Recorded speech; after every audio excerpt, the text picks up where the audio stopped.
Luto na po ang ating munggo. Wow! Luto na po ang ating adobo. Kaya hindi dinipit sa lako. Wow! Thank you po. May karne, may chicharon. Sarap mahal. Sarap. Thank you Thank po. you sa ating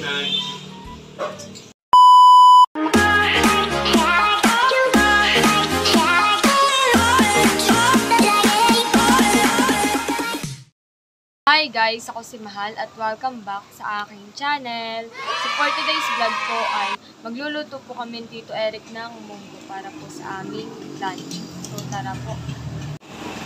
Yan at ready na po ang ating ingredients sa ating lulutuing munggo. Meron po tayong malunggay. Yan po yung ating munggo. Kamatis, paminta, siling green, nor cube, bawang sibuyas. Meron din po tayong karne at chicharon. Tayo po ay magluluto na. Ito mahal ang tawag dito ay munggong labo. Di ko alam kung Munggong bakit. labo. Baka malabo siya. Oo. Meron munggong linaw. Ilan po yan? 1/4 na ito. Eh, di ko alam kung dadagdagan ko pa kasi para idamay natin yung ulam ng mga papa. Ah, sige po. Tapos, lalagyan natin ng malunggay. Malunggay. Yung iba mahal ay, nakatikim ka na nilalagay ay yung talbos ng, masarap din yung talbos ng ampalaya. Oh. O di kaya ay ampalaya mismo. I-slice mo siya. Ay, nakatikim Pero na ito, po. masustansya ito. Ito ay request ng tatay. Tapos yung iba po yung nilalagyan ng sotang honpungan. Gusto ng tatay ay Pero okay. kasi medyo maulan naman ngayon. Tawa na sa ayaw na niya ng sinigang. Ito at least may gulay naman. May malunggay. At ang sasawag na rin ay karning baboy. Ay, wala na pa ba sinuhal? Iya! Si Tito po yung nagpakulay. Ako yung nagpa-highlights. Ang nangyayari, sabi nung nag-gupit sa akin, nagkulay pala. Ang tawag po dyan ay low lights. Wow. Hindi na highlights, low lights. Si tatay din po yung mamaya Atin nang makikita mo nilalaga ito, nagpakulay na din. munggo, tapos sasangkot siya ka na rin itong Oo. karne. Madali lang naman ito lutuin. Papakita natin yung pagluluto mamaya. Let's go! Yan, mahal. Okay na. At ready na yung ating lutuin para sa ating munggo. So, ngayon mahal tayo ay magigisa. Ating ipiplex yung bagong kawali ng nanay. So, mapapansin mo mahal, iba yung ating lugar. Yung Ito ating po kami kusina. kanila, Papa. Naubusan tayo ng gasol. What? At ila ito mahal igigisa. Bawang. Oh, mga plastic. Dapat pala malang gamit sa mga kuwaling ganito, yung mga plastic kaya kahoy. Buti na lang pag may nagbili sa atin ng ganun. Ang nanay ang nagbili nito. Mga Ito naman, yan from po. sponsor. Thank you po. Ito pong kawali ay binili ni nanay. Tsaka ang panghugas mahal yan ay hindi yung matatalas. Kasi mag-scratch siya, matatanggal yung pinakang niya. Hindi na siya magiging non-stick pa. Sibuyas. Tayo malay na ngayon, bakasyon na. Kasi na po kami. Kaya makakapag-vlog na ulit. Nakapag-Christmas party na kayo, Nung isang araw po. Si Mahal po talaga ay busy. Kaya busy po sa school. Kaya ngayon lang ulit siya nakapag-vlog. Kaya nga TPM, na-chat mo na kailan Pauwi na po yun sa isang araw. Wow! Dito siya magpapaskuhan eh. Sa 20 po ang dating daw po ninyo. 20. Then lalagay natin yung ating sangkot sa karne. Karne, wow. May kaunti na yung asin. Maganda nga pala pag gayat ng kawali. Na bago. Hindi naman ating kawali ay legendary na yun. Pero yung matagal na po din. Kaya naging legendary na yun. Matagal na yun. Saka malalagay natin yung kamatis. Masarap din sa munggo ay may kamatis.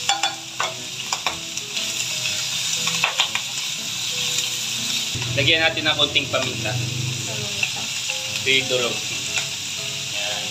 Nakakalit ang munggo. Sarap. Kasi may bihira lang magulam ang tatay ng mga ganito. Kasi, pero yung karne, hindi talaga siya nakain ito. Tatakot na siya kumain ng mga taba.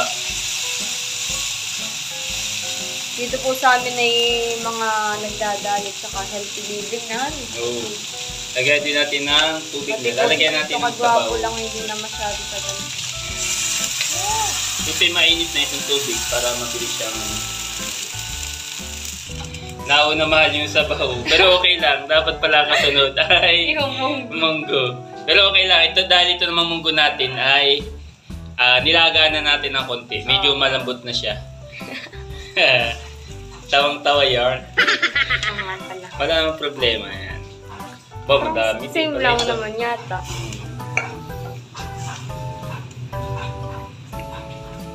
Itong tubig mahal ay sisip-sipin pa na yung munggo. Pag ganyan ay humila. Parang yung munggo po pati dumami na agad eh. Oo. Nung Dagdagan pa natin ng sabaw.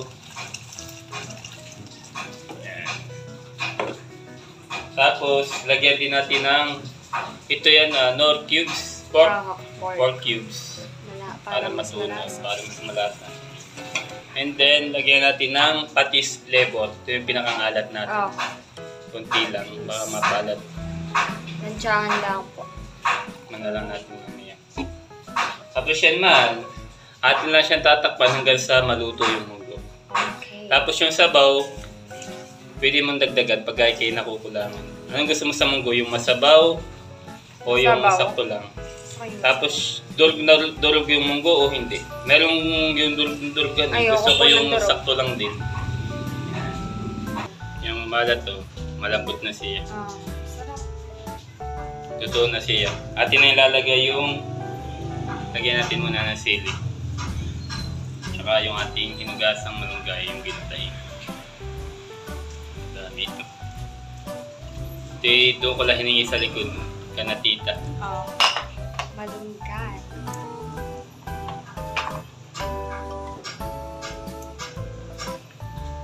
Pupunta daw ang nanay. Saan pupunta ang nanay? Mamaya. Christmas party po nila. PHW. Hindi ka ang tatao doon sa tindahan. Talagyan din po natin ng chicharon. Anong gusto mo masahog sa mga munggo? Yung hipon o yung ganito? Halos ay parehas lang. Ayan po. Tsaka po yung may sotang head. At saka may susunod. Nung elementary po ako nakain sa school ay may sotang head. Yan ay 5 piso lang ay may munggo ka na. Tsaka mahal kahit sa sa company pagka tuwing Friday may munggo. Ewan ko kung bakit tuwing Friday lang sila nagluluto. Ng munggo po. Oo.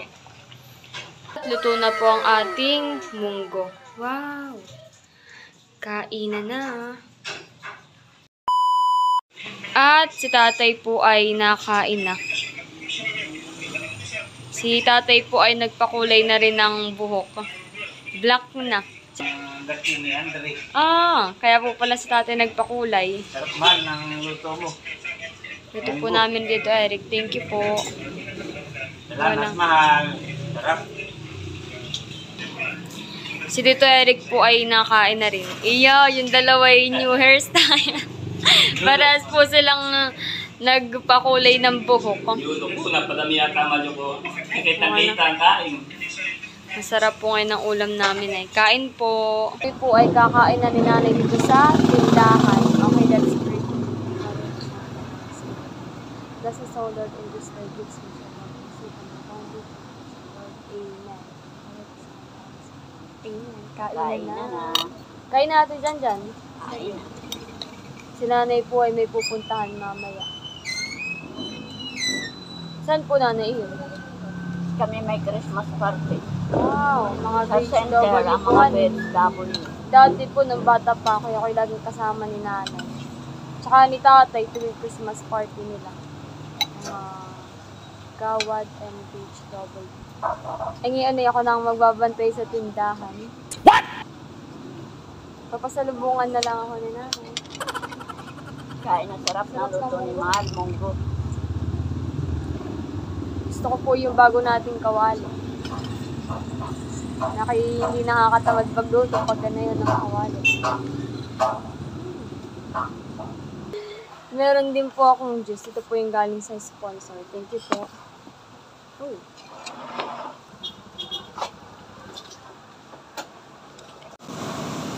Tapos na si nanay. Tapos Dati po ako sa school namin nakakain. Nabili lang po ako ng ulam. At ang munggo po dati 5 piso lang. Mura lang dati. Ulam na ng isang eskwela. Yung mga pinsan ko po doon din nakakain. Ako yung nakakisap. Kaya tuwing tanghali mo ko ang ulam. Mahal pa ito at dessert. Papaya Wow! ginuto. Thank Bigyan na kayo you. ng ate dyan dyan. Meron pong papaya.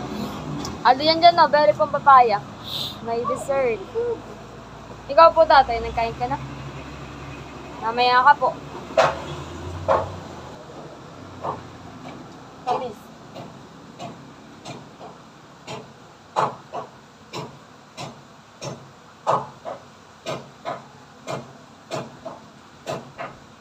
Nandito na po si na Tito Kagwapo lang. Nakain na po sila ni Ate Cadillac. Ikaw mahal na nagluto na ito. Kami po ni Tito. Oo, kaya pala masarap. Kaya hindi tinipixal ako. Wow, thank you Talagang marami. po. May karne, may chicharon. Sarap mahal. Sarap. Thank you Thank po. you sa ating mahal at tayo magluluto ulit ngayon. Adobo naman sa toyo. Wow. Pork adobo ang paborito ng Pinoy. Sa ating nilutan, paborito. Ay, sinigang. Bawang. Diba nagluto tayo ng munggo? Oo. Ay kaunti lang yung ating itinahog kasi yun may pangsahog lang sa gulay. Kaya may karne pa po natira. Ito mahal, pwede mong sangkot siya or igisa na lang dito. Dito natin sasangkot siya sa bawang sibuyas.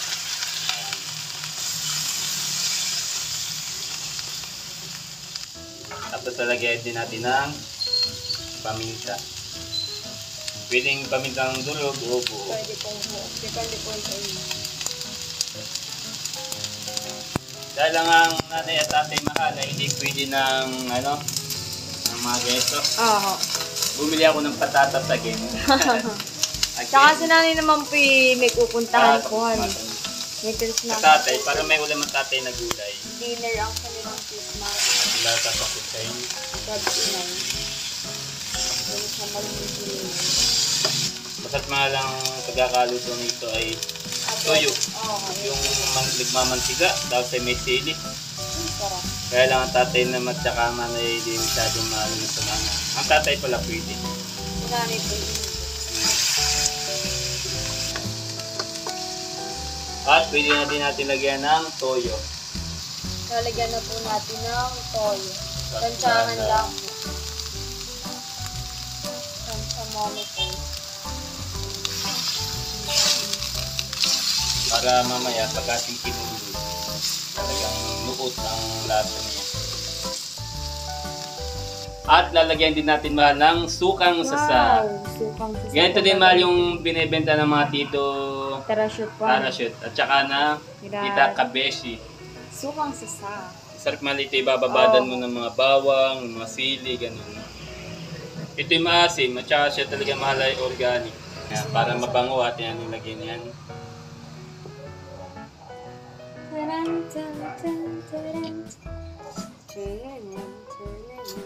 Tsaka pwede din natin malagyan ng sugar. Brown sugar. Lalagyan na rin po natin ng brown sugar. Para manamis na siya.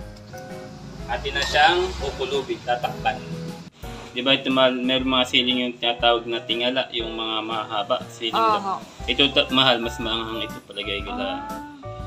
Ito ay galing sa mga mami haisin. At hindi lalagyan itong ating suka. Para pumahang. Maanghang.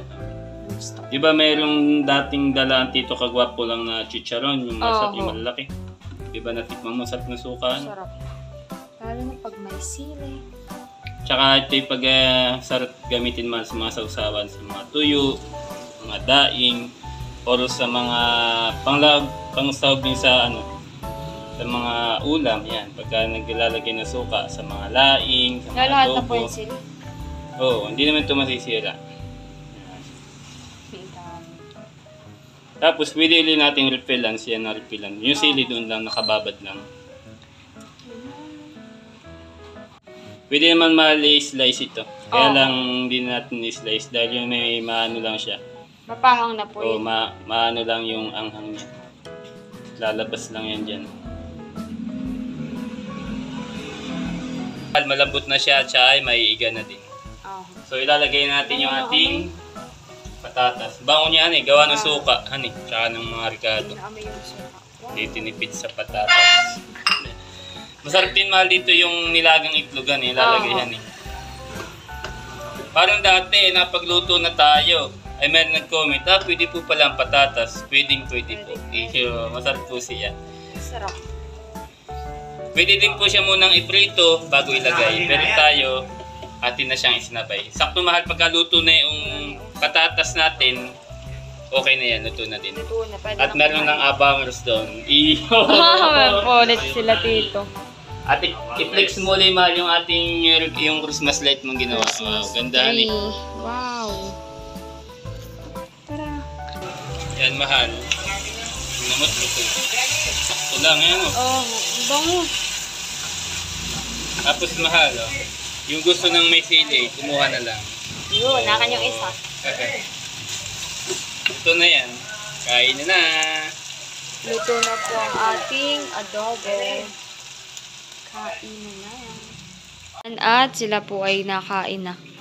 Nausa po natin luto ni mahal na adobo. Ito po ni Tito. Wow!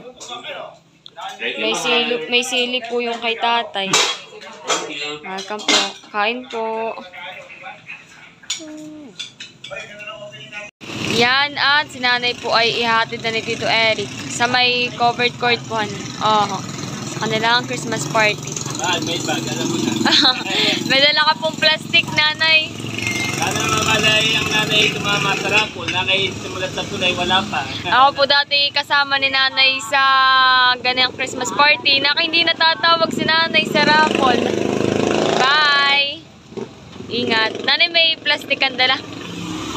That's it for today's vlog. Maraming salamat po sa panonood. Sana po ay nag-enjoy kayo. Don't forget to like and subscribe sa my next vlog. Bye-bye!